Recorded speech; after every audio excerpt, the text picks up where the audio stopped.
प्यारे बच्चों, हिंदी के व्याकरण कक्षा में आपका एक बार फिर स्वागत है। हम अपना 8वां पाठ शुरू करेंगे जो कि है पर्यायवाची शब्द। तो बच्चों, ये पर्यायवाची शब्द होता क्या है? इसका दूसरा नाम है समानार्थी। समानार्थी या समानार्थक शब्द भी कहा जाता है। समान अर्थ वाले शब्द, जैसा कि आपको सुन के ही लग रहा है, उसे समानार्थी पर्यायवाची शब्द कहा जाता है। जैसे कि हम फूल को पुष्प भी बोलते हैं, सुमन भी बोलते हैं, कुसुम भी बोलते हैं, और यहाँ पे सबका अर्थ एक ही है, एक समान है। तो इससे क्या होता है, हमें समान अर्थ का पता चलता है। तो इसी हम लोग देख लेते हैं। जैसे सूरज है, कभी कभी हम बोलते हैं सूर्य की रोशनी पड़ रही है, कभी बोलते हैं सूरज की रोशनी पड़ रही है। इसका एक और नाम है रवि, भानु, दिनकर। तो ये सब नाम हैं। तो कभी कभी एक चीज़ बहुत से शब्दों से जाना जाता है और उनके अर्थ में कोई भेद नहीं होता, उनका अर्थ एक समान होता है। इसीलिए उसे समानार्थी शब्द या समान अर्थ वाला शब्द या पर्यायवाची शब्द कहते हैं। तो हमारा 11वां पाठ बच्चों पर्यायवाची शब्द है, जैसा कि आप देख रहे हो। तो शुरू करते हैं पर्यायवाची शब्द की परिभाषा से। ये समान पर्यायवाची बोलेंगे, समान अर्थी बोलेंगे, तो बात एक ही है। एक ही अर्थ का ज्ञान कराने वाले शब्दों को पर्यायवाची शब्द या समानार्थक शब्द कहते हैं। समानार्थी भी बोलते हैं, समानार्थक भी बोलते हैं, इसीलिए इसमें अंतर नहीं है, दोनों एक ही चीज़ है। तो परिभाषा हो गई पर्यायवाची की। उदाहरण जैसे मैंने आपको बताया था सूरज का और फूल का। सूरज को रवि के नाम से जाना जाता है, सूरज को सूर्य के नाम से भी जाना जाता है, भानु के नाम से भी जाना जाता है। तो इसी तरह फूल है, फूल को हम कुसुम के नाम से जानते हैं, पुष्प के नाम से जानते हैं, फूल के नाम से भी जानते हैं। तो ये थे हमारे समानार्थी शब्द। तो सबसे पहले हमेशा की तरह हम परिभाषा लिखेंगे। किसकी परिभाषा लिखेंगे? पर्यायवाची शब्द की परिभाषा उदाहरण के सहित लिखें। तो शुरू करते हैं अपनी परिभाषा। परीक्षा में बच्चों कैसे आएगा? पर्यायवाची शब्द की परिभाषा उदाहरण सहित लिखें। प्रश्न ऐसे भी पूछा जा सकता है या फिर ऐसे भी पूछा जा सकता है कि पर्यायवाची शब्द किसे कहते हैं, उदाहरण दीजिए या उदाहरण लिखिए। तो आपको पर्यायवाची शब्द की परिभाषा लिखनी है। तो शुरू करते हैं अपना परिभाषा। पर्यायवाची शब्द, पर्यायवाची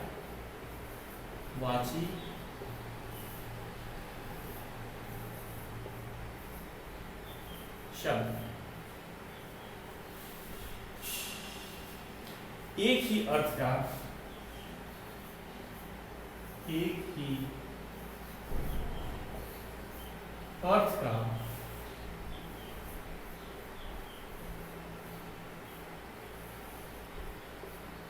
ज्ञान कराने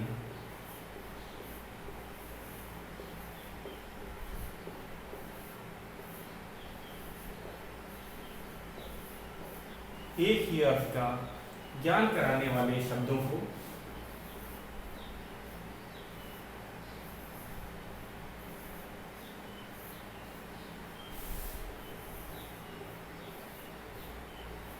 पर्यायवाची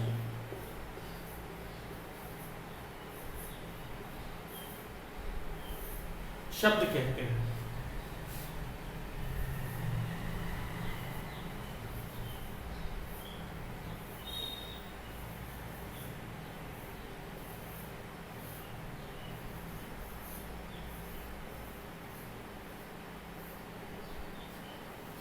उदाहरण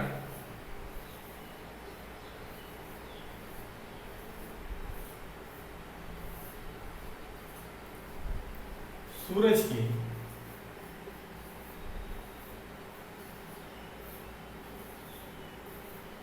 पर्यायवाची शब्द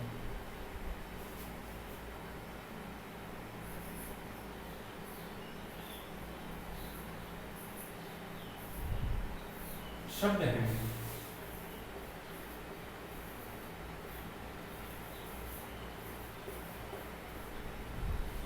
रवि,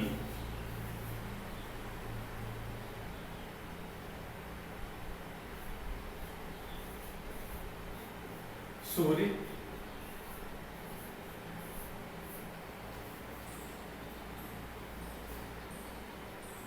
भानु,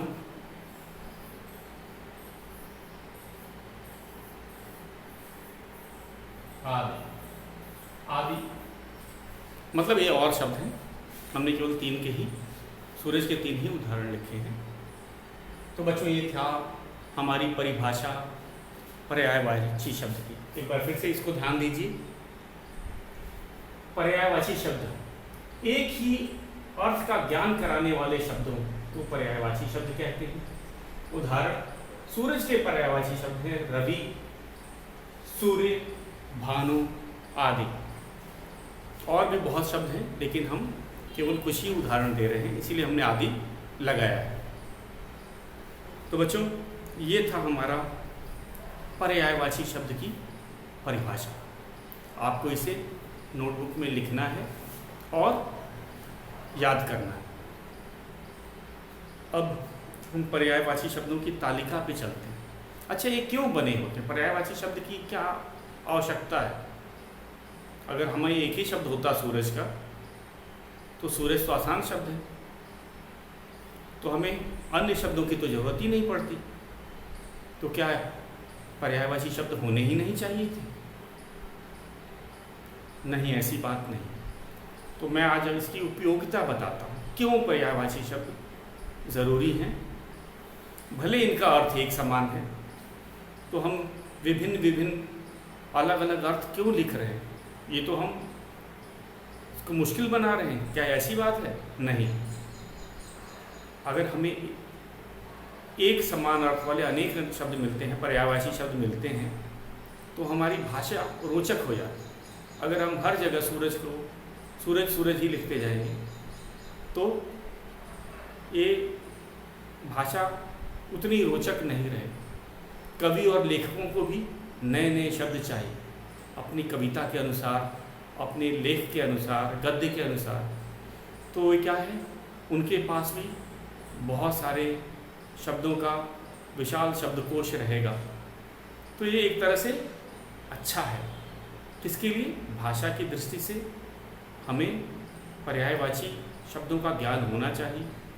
हमें जितना अधिक पर्यायवाची शब्द याद रहेंगे, हम उतनी व्यापकता से उसका प्रयोग कर सकेंगे और अपनी भाषा को अधिक सुंदर बना सकेंगे। तो ये था पर्यायवाची शब्दों के बारे में मैंने बताया, उसका महत्व जो कि अधिकतर नहीं किया जाता। एक बार इसको फिर से पढ़ लेते हैं और आपसे अनुरोध है कि इसे अपनी नोटबुक पे लिखते जाएं, फिर मैं इसे मिटा देता हूँ। पर्यायवाची शब्द एक ही अर्थ का ज्ञान कराने वाले शब्दों को पर्यायवाची शब्द कहते हैं। उदाहरण, सूरज के पर्यायवाची शब्द हैं रवि, सूर्य, भानु आदि। तो ये थी हमारी परिभाषा। हम इसे मिटा देते हैं, आपने लिख लिया होगा।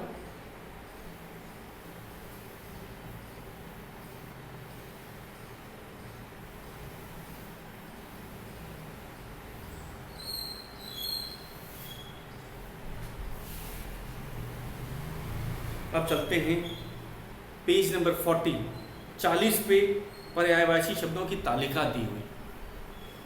तो आप देखेंगे इसे याद करना है हमें, और केवल यह तालिका इसी में नहीं दी गई है बच्चों, ये हमारे पाठ्य पुस्तक जो खुलते पंख हैं भाग 3, उसके पाठ के बाद भी हमें पर्यायवाची शब्द दिए गए।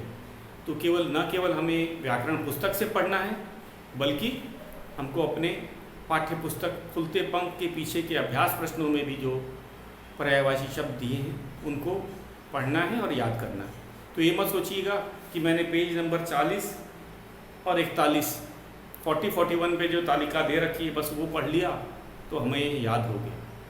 हमें अपने पाठ्य पुस्तक के खुलते पंख के भी जो पर्यायवाची शब्द हैं उनको देखना है, याद करना है। तो आपको मैंने महत्व बताया पर्यायवाची शब्द का, कि जितने अधिक पर्यायवाची शब्द आप याद रखेंगे आपकी भाषा उतनी रोचक होगी। रोचक मतलब पढ़ने पे वो अच्छा लगेगा। अगर आप केवल सूरज ही हर जगह लिखेंगे, सूरज सूरज, और उसकी जगह अन्य शब्दों का प्रयोग नहीं करेंगे, तो आपकी जो है शब्दकोश में आपके कम ही शब्द रहेंगे और उससे भाषा की रोचकता खत्म हो जाती है। इसीलिए कवि, लेखक वे बहुत से पर्यायवाची शब्दों का प्रयोग करके अपनी कविता या अपने लेख को बहुत अच्छा और रोचक बना लेते हैं। तो पर्यायवाची शब्द सचमुच काफ़ी महत्वपूर्ण है, इसीलिए इसे व्याकरण में खास स्थान दिया गया है। और हम आज अपना 11वां पाठ पर्यायवाची शब्द इसीलिए पढ़ रहे हैं। तो परिभाषा आपको याद हो गई। एक ही अर्थ का ज्ञान कराने वाले शब्दों को पर्यायवाची शब्द कहते हैं। एक ही अर्थ का ज्ञान कराने मतलब सभी शब्द मिलके एक ही, उनका अर्थ एक ही है। बहुत सारे शब्द मिलके हैं हमारे पास और उनका अर्थ एक ही है। तो बहुत से एक ही अर्थ का ज्ञान कराने वाले शब्दों को हम समानार्थी या फिर पर्यायवाची शब्द कहते हैं परिभाषा। तो तालिका अब हम जरा पढ़ लेते हैं। इसको ध्यान से आपको समझना है, लिखना है और याद करना है। ये पाठ तो बहुत ही छोटा है, लेकिन हमें इसकी तालिका पे बहुत ध्यान से देखना है, उसे लिखना है, तभी हम उसे कर पाएंगे। तो पहला है आकाश। बच्चों, आकाश का नभ, गगन, अंबर, तीन पर्यायवाची अभी आपके पास है। और बड़ी कक्षाओं में जैसे जैसे आप बड़ी कक्षा में जाएंगे ये शब्द भी बढ़ते जाएंगे। तो अभी आपके लिए केवल 3 पर्यायवाची शब्द ही याद रखने हैं। आकाश का होता है गगन, नभ, अंबर। कुछ बच्चे आकाश का बादल लिखते हैं। बादल अलग शब्द है बच्चों। आकाश, बादल नीचे होते हैं, आकाश तो विशाल होता है। आकाश में ही बादल होते हैं, तो बादल का घटा, घन, ये सब होगा। कुछ बच्चे आकाश का बादल लिखते हैं, वह गलत है। तो क्या है आकाश का? आकाश का है गगन, नभ, अंबर। रात, रात के पर्यायवाची शब्द हैं रात्रि, रजनी, निशा। आप देखेंगे कि कुछ शब्द तो कुछ जो मैं 3 शब्द बता रहा हूँ आपको उससे भी ज़्यादा का भी ज्ञान हो सकता है। तो पर्यायवाची शब्द ये केवल 3 नहीं होते हैं, केवल हमारे जो पाठ्य पुस्तक में है केवल 3 बताए गए हैं, इसीलिए हम 3 शब्दों को ही पढ़ रहे हैं। पर्यायवाची कई शब्दों के तो 10, 12, 15 तक होते हैं। तो रात का है बच्चों रात्रि, रजनी, निशा। पानी का है जल, नीर, सलिल। माता का है अम्बा, माँ, जननी। आँख का है नयन, नेत्र, लोचन।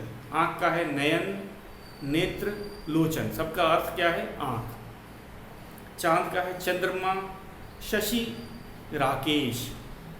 चांद का है चंद्रमा, शशि, राकेश। उसी तरह धरती का जमीन, भूमि, धरा। मनुष्य का आदमी, मनुज और नर। मनुष्य का है आदमी, मनुज और नर। उसी तरह राजा का भूप, नृप, नरेश। राजा का भूप, नृप, नरेश। इसको पढ़ना भी आना चाहिए, इसीलिए मैं पढ़ के सिखा रहा हूँ कि आप इसको एक बार पढ़ें। ये नए शब्द भी कुछ हैं जो आपने शायद पहले ना पढ़े, जैसे नृप और भूप। भूप और नृप, नरेश तो शायद आपने पढ़ा हो। तो इसको कैसे पढ़ना आना चाहिए, उसको आप ध्यान से सुनेंगे।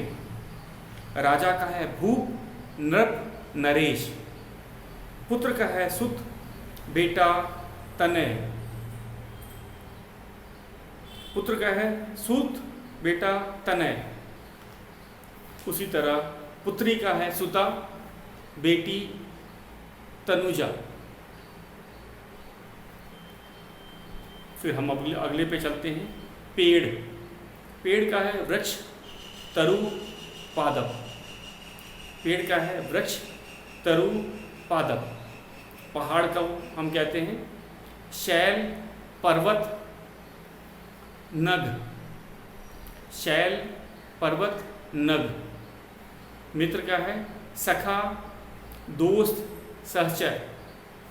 मित्र का होता है सखा, दोस्त, सहचर। उसी तरह आग का है अनल, अग्नि, पावक। आग का है अनल, अग्नि, पावक। ईश्वर का है भगवान, प्रभु, ईश। ध्यान से बच्चों कैसे बोला जाता है, उच्चारण पे ध्यान देना है। ईश्वर, भगवान, प्रभु, ईश। घोड़ा, अश्व, है, तुरंग। नए नए शब्द हैं, खासकर आपको अश्व, है, तुरंग। नहीं तो आम भाषा में बच्चे घोड़ा ही बोलते हैं और लिखते हैं। अश्व, है, तुरंग। पक्षी, पक्षी के लिए पर्यायवाची शब्द हैं खग, विहग, पंछी। कमल, कमल का फूल। पंकज, अंबुज, जलज। जलज, जल में रहने वाला। कमल जल में ही होता है, इसलिए जलज कहा जाता है। पंकज कमल का ही पर्यायवाची शब्द है। अंबुज। और सुबह, सुबह का है प्रातः, भोर, प्रभात। प्रातः, भोर, प्रभात। तो फिर से एक बार हमने अपनी तालिका पढ़ ली। बहुत ही कम शब्द दिए हैं, इसलिए आप इतने ही मत समझिएगा। हमारे पाठ्य पुस्तक के जो अभ्यास प्रश्न के पीछे दिए हैं उन पर्यायवाची शब्दों को भी आपको याद करना है। लिख के याद करने से ही ये याद होता है। हमने देखा है बच्चे एक बार देख लेते हैं और उनको लगता है कि याद हो गया। तो पर्यायवाची शब्द के लिखने का तरीका ही है कि आपको लिखना है और बोलना है। अभी आपने मुझे बोलते हुए सुना, अब आप लिख के इसको याद करेंगे, क्योंकि इस पाठ में जो मूल्य है, जो असली महत्व है, वो आपको शब्द लिखने पे ही आएगा और बोलने पे ही समझ आएगा। और एक दिन में याद भी नहीं हो जाएगा, क्योंकि सारे बहुत से इसमें आपने देखे नए शब्द हैं, जैसे है, तुरंग, अश्व। इससे पहले आप लोगों ने बहुत से शब्द नहीं पढ़े होंगे। अंबुज, जलज, पावक, सहचर, तनुजा। ऐसे शब्द आपने इससे पहले नहीं पढ़े होंगे। तो इसको हम आज लिख के आपको याद करवाएंगे। आप इसको अपने नोटबुक में लिख के याद करेंगे तो जल्दी से और अच्छी तरह से याद होगा। तो शुरू करते हैं। कुछ पर्यायवाची शब्द का लिख देते हैं। आकाश,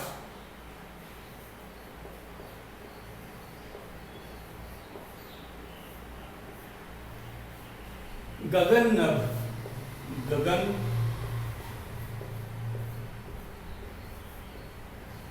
नभ और अंबर।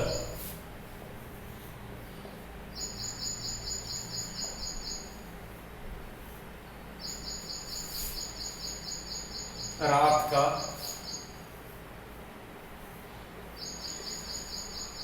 कौन कौन से हैं? रात्रि, रात्रि, रजनी,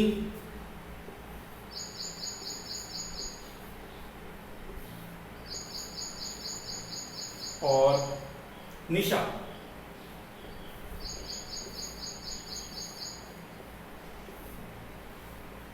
उसी तरह पानी,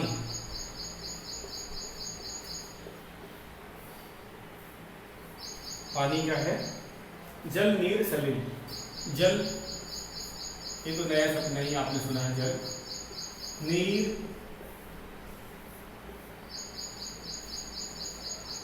सलिल।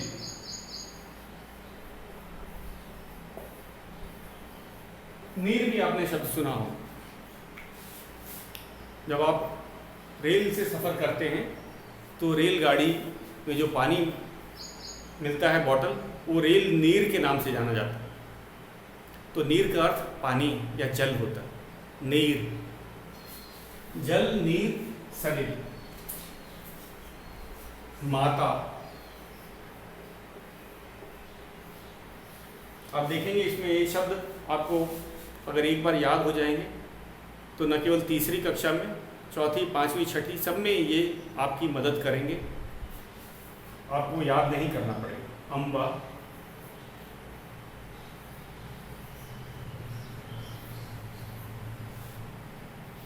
माँ और जननी। माँ,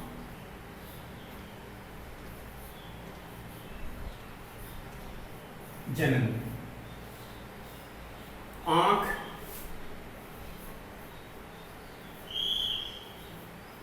आँख का है नयन,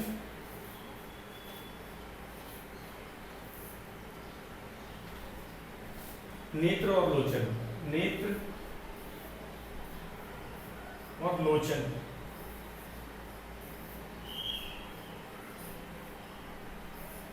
नेत्र आपने सुन रखा हो, लोचन भले ना सुना हो, नेत्र शब्द तो सुना ही होगा। तो एक बार बच्चों फिर से आप इसे नोट कर लें और लिख के याद करेंगे और बोल के पढ़ेंगे, तभी ये आपको अच्छी तरह से याद रहेगा।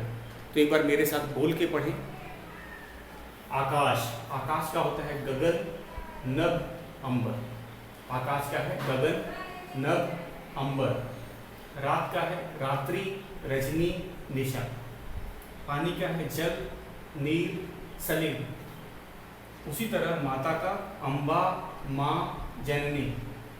आँख, नयन, नेत्र, लोचन। इसे आप नोट कर लीजिए। फिर आगे एक हम चलते हैं, बड़ी जल्दी याद हो जाते हैं अगर आप इसको 2-3 बार पढ़ेंगे। आकाश का है गगन, नभ, अंबर। इसको याद करना ही पड़ेगा। इस पाठ में सबसे जो महत्व का है, आपको पर्यायवाची शब्दों को याद करना पड़ेगा। और सबसे बड़ी बात कि कुछ अधिकतर शब्द नए हैं आपके लिए, और नए शब्द को अभ्यास से, बोल के, उच्चारण करके, लिख के ही आप याद कर सकते हैं। देख के अगर आपने सोचा कि मैंने तो देख लिए हैं, अब मुझे याद हो गया, तब वो याद नहीं होगा। आकाश, गगन, नभ, अंबर। रात का कौन कौन से पर्यायवाची शब्द हैं? रात्रि, रजनी, निशा। उसी तरह पानी का जल, नीर, सलिल। माता का अम्बा, माँ, जननी। उसी तरह आँख का नयन, नेत्र, लोचन। आगे चलते हैं।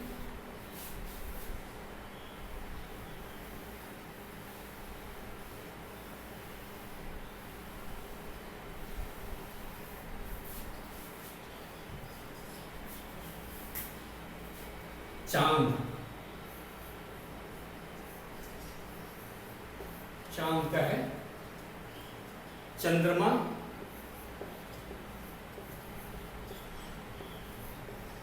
चांद का चंद्रमा। शशि, राकेश। शशि और राकेश।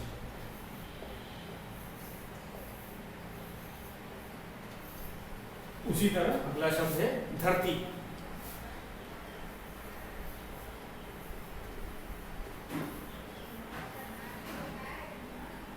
जमीन,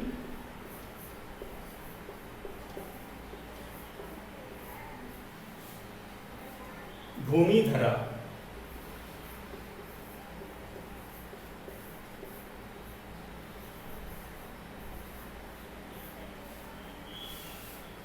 मनुष्य, मनुष्य। आदमी,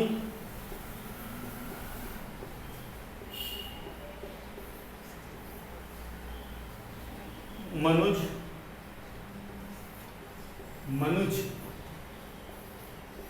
और नर। उसी तरह राजा, राजा का भूप, भूप नृप और नरेश।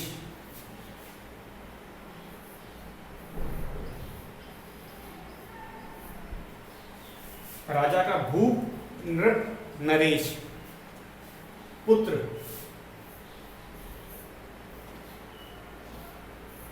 पुत्र का है सुत,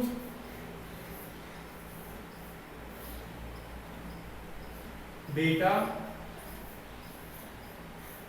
और तनय।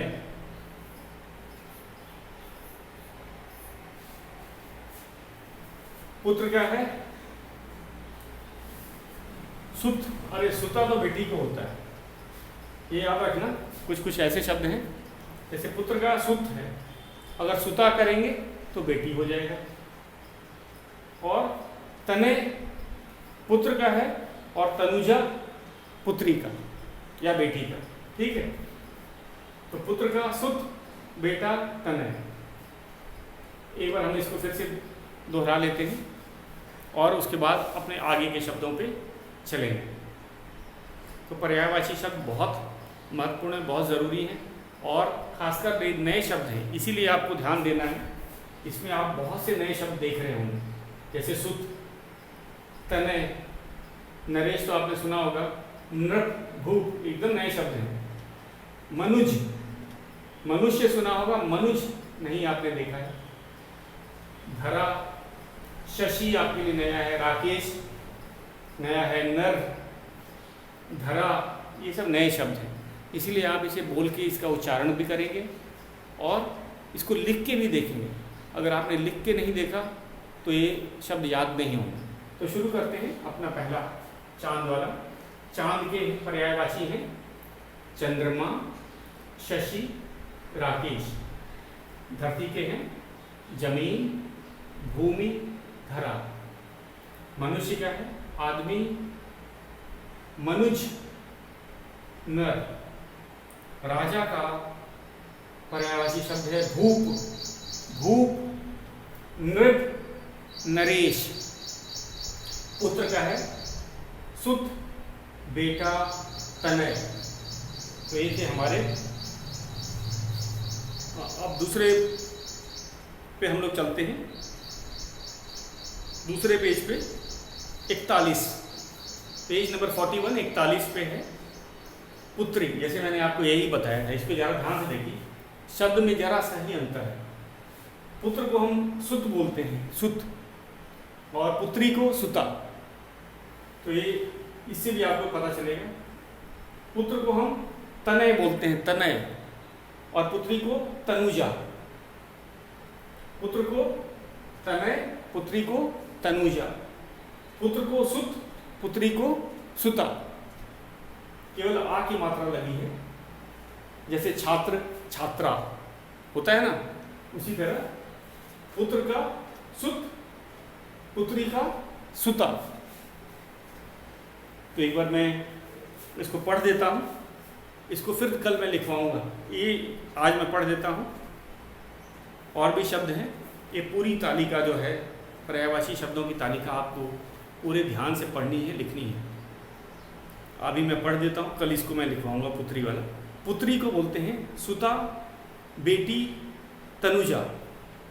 3 पर्यायवाची हैं पुत्री का, सुता, बेटी, तनुजा। पेड़ का वृक्ष, तरु, पादप। उसी तरह पहाड़ का शैल, पर्वत, नग। मित्र का सखा, दोस्त, सहचर। आग का अनल, अग्नि, पावक।